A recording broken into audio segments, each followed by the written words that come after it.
Kembali lagi di Cerita Cinta Channel. Jangan lupa like, comment, and subscribe ya. Terima kasih. Iya, maaf ya jadi ngerepotin. Aku tadi yang maksa Gali buat makan di sini supaya bisa kenal lebih dekat sama kamu. Boleh kan? Tanya Elvan. Ia melepaskan pegangan tangannya dari rantang yang kini telah berpindah ke tangan Marisa. Iya, silakan. Aku permisi dulu. Marisa lalu meninggalkan Galih dan Elvan yang kini telah duduk di karpet lantai di samping kasur. Gadis cantik itu menuju dapur dan mengambil piring untuk memindahkan nasi goreng yang masih panas itu dari rantang. Oh iya Riz, Ratna mana? Tanya Galih yang sedari tadi tidak melihat adiknya. Ratna lagi di kamar mandi mas, jawab Marisa yang masih sibuk mengeluarkan rantang-rantang itu. Oh, jawab Galih. Kamu tinggal sendiri ya Risa? Tanya Elvan sambil mengamati gerak-gerik Marisa di balik tirai yang memisahkan dapur dan kamar. Iya, ayah Risa tinggal di kampung, jauh. Ratna yang baru keluar dari kamar mandi tiba-tiba menyahut dan langsung menghampiri Marisa. Mengambil 2 piring lalu dibawa menuju Galih dan Elvan. Nih buat Kak Galih, pasti gara-gara Kak Elvan. Kak Galih jadi nahan lapar, iya kan?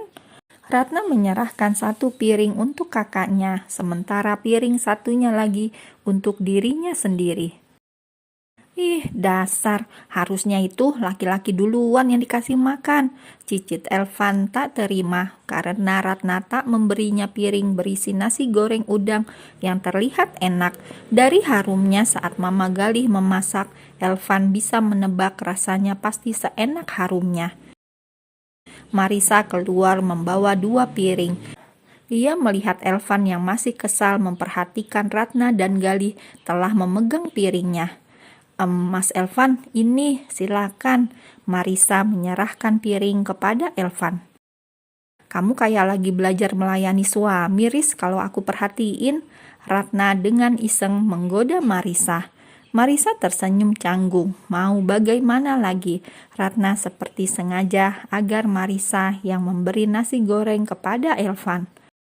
Bener dek, mereka cocok kan kalau jadi pasutri, bisik Galih yang sebenarnya masih terdengar jelas di telinga Marisa dan Elvan. Apaan sih nak? Aku tuh belum kepikiran mau nikah, aku masih pengen kerja, nikmatin masa lajang aku. Marisa membela diri, jujur ia sebenarnya tak ingin berpacaran karena sang ayah yang melarangnya. Emang kalau suami kamu ngebolehin kamu tetap kerja dan menikmati hidup bersama, kamu tetap gak mau nikah? Tanya Elvan yang sengaja memancing respon Marisa. Elvan memang ingin mengenal Marisa lebih dekat. Apa salahnya mencoba mencari tahu keinginan Marisa sendiri? Kenapa ngobrolin aku sih? Coba topiknya diganti Ratna, jangan aku. Marisa tersenyum malu menolak menjawab pertanyaan Elvan. Aku kan udah punya pacar, kalau kamu kan gak mau pacaran, jadi pasti langsung nikah kan? Tanya Ratna yang ikut-ikutan memprovokasi. Iya Riz, coba aja dulu kamu mau pacaran, pasti udah aku pacarin. Galih terkekeh karena ia dulu juga pernah menyukai Marisa saat awal-awal kenal. Aku bilangin sama Kak Dea ya, ancam Ratna yang kini tengah melotot kepada sang kakak. Galih dan Ratna terlihat beradu pendapat di sela-sela sarapannya. Elvan dan Marisa terkekeh menyaksikan keakraban adik kakak itu sambil melahap makanannya. Setelah sarapan, Riz, aku boleh minta nomor WhatsApp kamu nggak? Tanya Elvan memberanikan diri. Sebenarnya Galih telah mengajaknya berpamitan. Marisa nampak berpikir. Ia menggaruk tengkuknya yang tidak gatal. Sebenarnya ia tidak pernah chatting dengan laki-laki selain ayah dan atasannya di kantor. Tentu hanya untuk urusan pekerjaan. Aku cuma pengen kenal deket sama kamu, Riz. Kalau kita cocok, pasti aku akan seriusin kamu. Please, kasih aku kesempatan. Elvan memohon setelah melihat banyak keraguan di mata Marisa. Iya deh, sebentar." Marisa meraih ponselnya di meja. "Ini Mas Elvan catat," katanya sambil menyerahkan ponsel yang layarnya menampilkan nomor teleponnya. "Oke, makasih Riz, aku sama Galih pamit." Elvan menyerahkan kembali ponsel Marisa. "Nomor rekening Risa nggak sekalian nih?" tanya Ratna. "Udah, ntar aja kalau udah sah, baru kasih nomor rekening, karena itu kewajiban suami, sekarang nggak wajib." Galih keluar dari kamar kos Marisa. "Kalian ini ngomongnya suami istri terus, kayak paham aja," Marisa terkekeh. "Ya udah, aku pamit dulu Riz, assalamualaikum." Elvan melambaikan tangannya. "Waalaikumsalam," jawab Marisa dan Ratna serempak.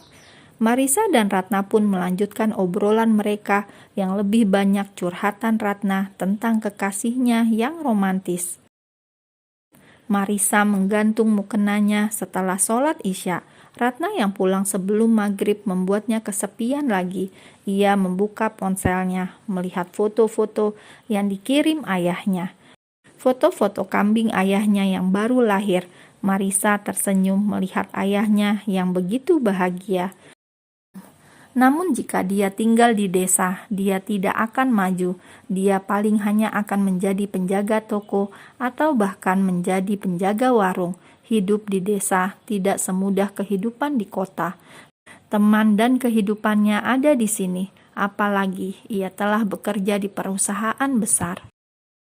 Marisa masih terus menatap foto bahagia ayahnya dan sebuah pesan masuk dari nomor baru. "Assalamualaikum Risa, ini aku, Elvan. Kamu lagi apa?" Marisa membaca pesan dari nomor baru tersebut. Ia tersenyum lalu segera membalas pesan Elvan. "Waalaikumsalam, aku baru selesai sholat." "Alhamdulillah, aku juga baru selesai sholat. Kamu udah makan?" Mereka pun saling berkirim pesan, mencoba saling mengenal satu sama lain. 1 bulan kemudian, bulan Ramadan adalah bulan suci yang sangat dinanti-nanti oleh kaum muslim. Bulan Ramadan yang penuh ampunan, bulan di mana manusia berlomba mengumpulkan pahala yang berlipat-lipat dari bulan biasa. Namun aktivitas harus tetap dijalani seperti biasa. Hari pertama puasa, Marisa menjalani dengan penuh semangat. Ini adalah puasa pertamanya sebagai karyawan. Memang bekerja sebagai sekretaris seorang direktur utama perusahaan ternama membuatnya lebih banyak melakukan aktivitas di dalam ruangan ber-AC. Namun tetap saja, pekerjaan yang tak ada habisnya membuat energi Marisa terkuras juga. Marisa bekerja sebagai sekretaris Alvero Wiguna, seorang direktur utama yang memimpin perusahaan Guna Cipta Group atau lebih dikenal dengan GC Group. Marisa begitu bersyukur karena bosnya adalah orang yang ramah dan baik. Meskipun ia sangat tegas, tapi Alvero bukan direktur yang arogan dan kejam. "Risa, kamu puasa?" tanya Alvero saat selesai menandatangani berkas yang diserahkan Marisa. "Iya Pak, insya Allah," jawab Marisa singkat namun tetap sopan. "Mau buka puasa bareng nggak?" "Maaf Pak, sebenarnya saya ada acara bukber sama sahabat saya, rame-rame." Marisa merasa tidak enak karena sebelumnya Elvan telah mengajak dia buka puasa bersama Ratna dan juga Galih. Bahkan mereka membawa pasangannya masing-masing. Namun menolak ajakan atasan yang begitu baik itu pun Marisa merasa sungkan. "Apa boleh saya ikut?" tanya Alvero sambil mengembalikan berkas kepada Marisa. Terserah Bapak, tapi ini cuma buka puasa biasa yang sederhana Pak," jawab Marisa menerima berkas yang telah ditandatangani itu. "Tidak masalah, saya juga bisa kok makan makanan sederhana." Alvero terlihat sangat ingin berbuka bersama sekretaris yang disukainya itu. "Kosongkan semua jadwal saya sore ini, nanti kita ke sana sama-sama," kata Alvero, dan kemudian Marisa pamit kembali ke mejanya. Saat jam pulang kerja, Alvaro berjalan menuju meja sekretarisnya. Marisa tengah bersiap-siap. Tiba-tiba seorang wanita setengah baya masuk ke ruangan. "Hai Al," sapanya. "Mama sengaja loh datang ke sini, mau ajak kamu buka puasa di restoran sama papa dan kakek," kata wanita itu sambil mencium pipi kanan dan kiri Alvaro. "Mama kenapa dadakan sih? Aku udah ada janji, Mah. Next time aja, gimana?" tanya Alvaro.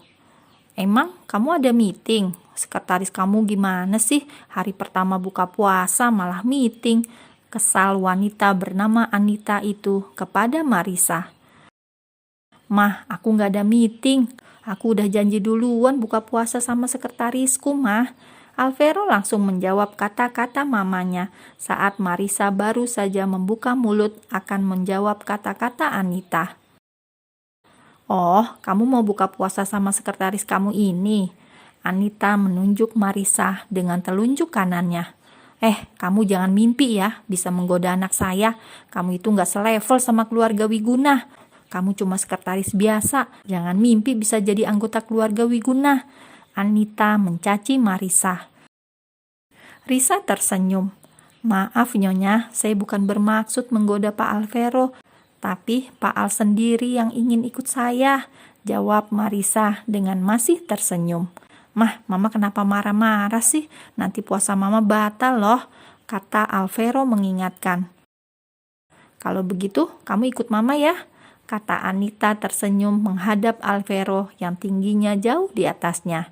"Tapi Mah," Alvaro enggan menurut permintaan mamanya. "Nggak ada tapi-tapi, kamu tega nolak keinginan kakek kamu." Anita mencoba meluluhkan Alvaro. "Tidak apa Pak, saya bisa pergi sendiri kok." Marisa mengambil tasnya. "Ya udah, tapi next time kita buka puasa sama-sama ya," kata Alvaro yang tak tega jika kakek yang disayanginya kecewa. "Insya Allah Pak, saya permisi pamit dulu. Mari Nyonya." Marisa berpamitan dan segera keluar dari ruangannya. Setelah Marisa menghilang dari ruangan itu, Mama Alvaro kembali mengomeli anaknya. "Al, kamu jangan deketin sekretaris kamu itu ya. Dia itu nggak selevel sama kita," omel Anita. "Kenapa memangnya Mah? Aku berhak untuk menyukai siapapun. Marisa gadis yang baik kok. Selama bekerja di sini, Al nggak pernah melihat ada yang aneh dari dia. Dia baik ke semua orang, Mah." "Al, Mama nggak peduli dia seperti apa. Yang Mama peduli itu kamu. Sampai saat ini, Papa kamu masih belum memberikan sahamnya ke kamu. Dengan hanya 10% saham kamu, nggak akan bisa menguasai perusahaan ini, Alvaro. Kamu seharusnya menikah dengan anak keluarga Darmawan, supaya kamu bisa mendapatkan saham mereka." "Mah, kenapa sih pikiran Mama cuma harta, harta, dan harta? Apa Mama nggak mikirin kebahagiaan aku?"